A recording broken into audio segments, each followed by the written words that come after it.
Ridiculous.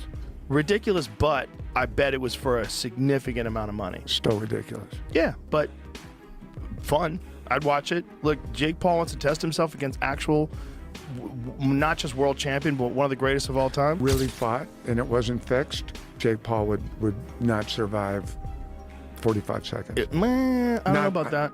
I think it would take a few rounds. Really? But yeah. First of all, Jake is a lot bigger. Jake's a lot bigger. But what way would they fight? Well, it's not about the number. If it was about the number, we could have started up. I would have tell you, I'm not just interested. It makes no sense for me. It's not my what I'm looking at right now. Joe Rogan was stunned after hearing that Jake Paul had offered Francis Ngannou the chance to be his next opponent following the cancellation of his fight with Gervonta Davis. On his podcast, Rogan called the matchup insane and borderline reckless for the YouTuber turned boxer. The former UFC champion, now a rising force in boxing, is one of the most dangerous punchers in combat sports, and Rogan questioned whether Jake fully understood what he was stepping into. Still, he admitted the fight would be a massive spectacle if it ever materialized. Nikita calls Francis. This is Francis telling the story. Nikita calls Francis and says, hey, we need your help. We need an opponent for Jake. Tank is out. And Francis says, all right. And Francis says, well, how can I help you? Nikita says, well, we're looking at an opponent for Jake. Tank Davis is out. And Francis says, all right, but specifically, how can I help you? Nikita takes a third swing at the bat. He says, well, we need an opponent. We need a boxer. We need a partner. We need somebody to fight Jake. Tank is out. And Francis asks him again, okay, what? When Jake Paul's exhibition bout with Gervonta Davis collapsed amid growing legal issues surrounding Davis, Paul and his team scrambled to secure a replacement. One of the names that surfaced was Francis Ngannou, the former UFC heavyweight champion whose size, punching power, and global reputation make him one of the most feared strikers in any discipline. The saga, I think the fight is going to be completely canceled and rescheduled, and now we have potential opponent names and some people being ruled out coming into today. This is not a joke. It was said by Mike Coppinger and others that the #1 candidate to replace Tank Davis in a Jake Paul fight, probably on a different date, was going to be Francis Ngannou. What the But we have an update on that and other potential names that Jake could fight. Again, I think on a separate date, and why I think the Jake and Tank fight is completely off. No more, maybe, no more, we don't think it'll happen. Michael Bisping highlighted the enormous size gap in the rumored matchup between Jake Paul and Francis Ngannou, noting that Paul's original target was Gervonta Davis, a far smaller lightweight. Bisping emphasized that switching from Davis to Ngannou places Paul at the extreme opposite end of physical challenge. He stressed that the jump from a lightweight to a heavyweight powerhouse creates a mismatch not only in experience but in sheer size, reach, and threat level. Like Mike Tyson, who's 58, Anderson Silva, who was way past his prime, people like Nate Diaz, who were way smaller. Gervonta Davis really did take the piss. I mean, that was just the craziest shout ever.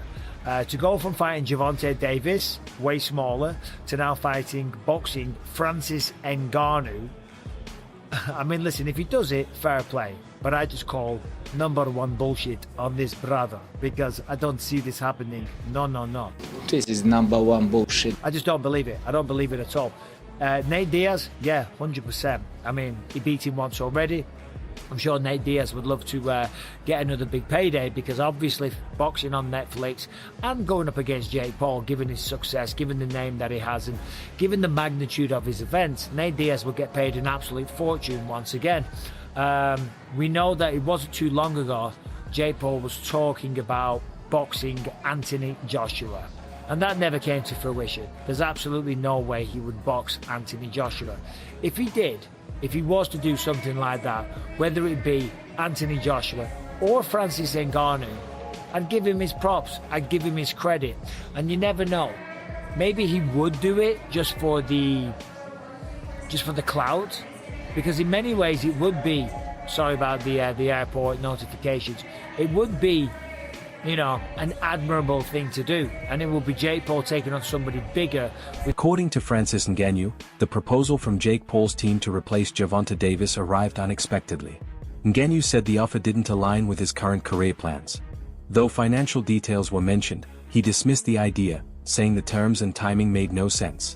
He questioned how moving from Davis to him could be considered a logical alternative, stressing that this wasn't about money, it was about whether the matchup had real professional value. To fight Jake, to replace Gervonta, I'm like, who's Jake? I was so confused, I wasn't expecting that at all. And he said, yeah, Jake Paul, he's fighting. And I'm like, no, bro, come on, don't disrespect me like that. And then they even say they even come out after and say, and what if the number are good? He sent out some number. I'm like, it's not about the number. If it was about the number, we could have started talk. I would have tell you, I'm not just interested. He make no sense for me. It's not my Former UFC champion Daniel Cormier issued a blunt warning to Jake Paul about the consequences of facing Francis Ngannou. Cormier pointed to Ngannou's terrifying knockout power and the massive gap in experience and physicality, arguing that Paul is not prepared for a heavyweight striker of this caliber. He framed the situation as one where Paul could face serious danger stepping in with someone whose abilities far exceed anyone Paul has faced. To Cormier, the risk is far greater than any potential reward. Paul goes from fighting Gervonta Davis to calling out Francis Ngannou. Jake Paul don't want those problems. I can't say it any different. Jake Paul does not want any Francis Ngannou problems. He don't. He does not want those issues. While I think it's crazy and I credit him for doing that, and I'm surprised he did that, this could be a ploy. Him poking out his chest, saying, I want Francis. He don't want those Francis Ngannou problems. I don't care what Anthony Joshua did to Francis Ngannou. Jake Paul gets in there with Francis. Francis will knock his head off this planet. You don't want those Francis problems. I watched Francis put down Tyson Fury. Sure, Anthony Joshua beat him. But even if Jake got power, I don't think he got power to be dealing with Francis. Because all it takes is for one. Cormier further questioned Jake Paul's motives, suggesting the interest in Ngannou was more about publicity than competition. He added that Jake underestimates what it truly means to fight a heavyweight capable of punching through gloves. While Ngannou's power is legendary in MMA, Cormier noted that in boxing it becomes even more focused. He warned that if Jake enters the ring without understanding the gap between MMA striking power and boxing defense, the fight could end almost immediately. Right? Boxing is much different than mixed martial arts. The target audience might be the same, but the demographics different. The places where people are brought up are different. There's bigger entourages in boxing. It's just a different world in boxing. We've known that from the very beginning. We know that Gervonta Davis was not going to just play to Jake Paul's rules. I still don't know exactly why this thing is falling apart, but it is falling apart bad. It is bursting at the seams. We are almost exactly where we should have never started. This should have never gotten started, but it did. But we are almost now exactly where we need to be in the fight, and that's it. Several analysts have criticized the idea of Jake Paul facing Francis Ngannou on extremely short notice, calling it a dangerous move for Paul and a confusing one for Ngannou. Paul's original opponent, Gervonta Davis, withdrew late, prompting his team to approach Ngannou as a substitute. But as Ngannou clarified, stepping in under such circumstances does nothing for his long-term goals. From a strategic standpoint, the timing leaves Paul with no real preparation for a heavyweight with elite power. Some analysts compared the proposed fight to Tyson Fury versus Francis Ngannou, citing crossover appeal, stylistic imbalance, and spectacle more than traditional boxing logic.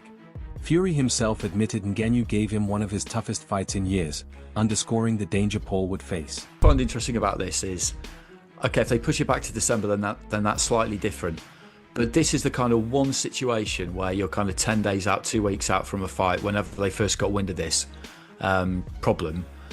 This is the kind of situation where it would be possible that Jake Paul and Nikita Badarian and MVP, who are very, very shrewd people, this is the one occasion where they might end up making a mistake, taking someone at short notice who they shouldn't take, because there'd be a whole raft of people putting their hand up for it, wouldn't they? thinking, I'll take him at short notice. I'll make out that I've been sitting on a beach, eating and drinking for the last 6 months. But anything just to get in there with him, and then on the night, I'm gonna knock his head off. There'll be loads of people putting their hand up for this, and you'd have to be incredibly careful about who you took at short notice, because for it to have any kind of meaning, you would need to take a decent opponent at short notice, because obviously they're up against it because it's short notice. You couldn't take some barely warm body at short notice, because that would be even worse than giving them full notice. So this is the one area, the one situation in which it would be easy for them to make a mistake, but they don't make mistakes with things like this. They just don't. So yeah, I'm not surprised that they haven't been tempted into, somebody. Yeah, Ngannou, that'd be a mistake. It'd be such a mistake. I know he got flattened by Joshua, but so what? Joshua is a 2-time unified champion of the world, and Ngannou's 270 pounds of absolute granite. That would have been a terrible, terrible mistake if they'd given him the fight. And he dropped, like, people. I know, my opinion, Tyson Fury won that fight with Ngannou, but he still put Tyson Fury. He was close.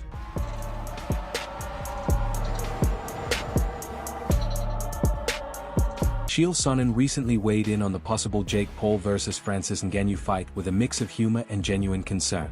He noted that from a competitive standpoint, the matchup isn't balanced. It becomes a test of how much damage Paul can withstand. Sonnen reminded listeners that when Ngannou faced Tyson Fury, a seasoned heavyweight with reach and size advantages, one clean shot was enough to send Fury to the canvas.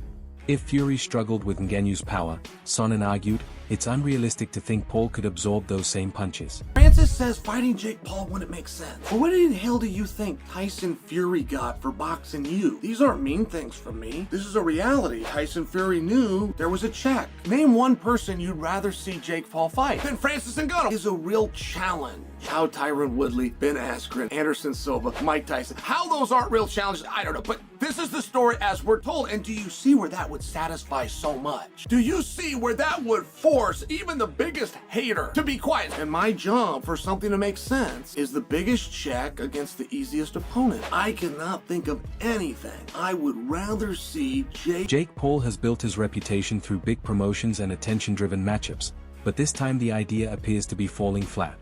Unlike his previous opponents, who were closer to his size and experience, this matchup feels unfocused and drastically uneven. Many observers believe Jake's attempt to stay relevant by chasing extreme fights is finally losing momentum. There's growing sentiment that this event was created for headlines rather than true competition, which explains why ticket sales have remained stagnant despite weeks of promotion. And he's retired. Tank still being in the competitive nature of the sport throws this one completely off for me, and the fact that Jake is like 60 pounds bigger than he is. Right? Like, Mike was obviously far older than Jake, and that was the big knock on that fight. Mike should not have been in there with Jake. Said that many times. Jake has fought so hard against people saying he's bad for the sport, he doesn't actually want to fight or step up or do any of this stuff. And I've kind of had his back when I'm like, no, he is doing what most boxers have done early in their career. But this gives those people more ammo to be like, yeah, bro, look, this is what we're talking about. When we say he's bad for the sport, or when we say that he's doing stuff that doesn't make sense and he's making a mockery of things, this is what they're talking about. And again, I wouldn't have any problem with it if Tank was way past the point where he could fight competitively at his weight class and have fights with guys like Shakur Stevens, or even, again, rematching guys like... Tim Bradley pointed out that the cancellation of the planned Gervonta Davis versus Jake Paul fight had consequences far beyond the fighters. Bradley explained that promoters, networks, venues, sponsors, and marketing partners all suffered financial losses when the bout collapsed. The event was expected to generate major pay-per-view revenue, but legal issues surrounding Davis forced broadcasters to withdraw and sponsors to protect their brands. Let's get on Tank real quick. You gotta be the dumbest dude, in the history of boxing, bro. $40 million, dog, down the drain. You gotta be the dumbest dude I've ever seen in the history of boxing, bro. Seriously. I'm like, $40 million, bro. Wealth. Literally wealth, bro. Going down the drain. I don't understand it. I can't make I don't understand it. But I'll tell you this. MVP promotions, whatever the hell y'all call it, most valuable promotions. Shit, more like rookie promotions. Yeah, more like rookie promotions. You didn't know what you were dealing with. You had no clue. This has always been down Tank's alley, man. Now, let me just say one thing.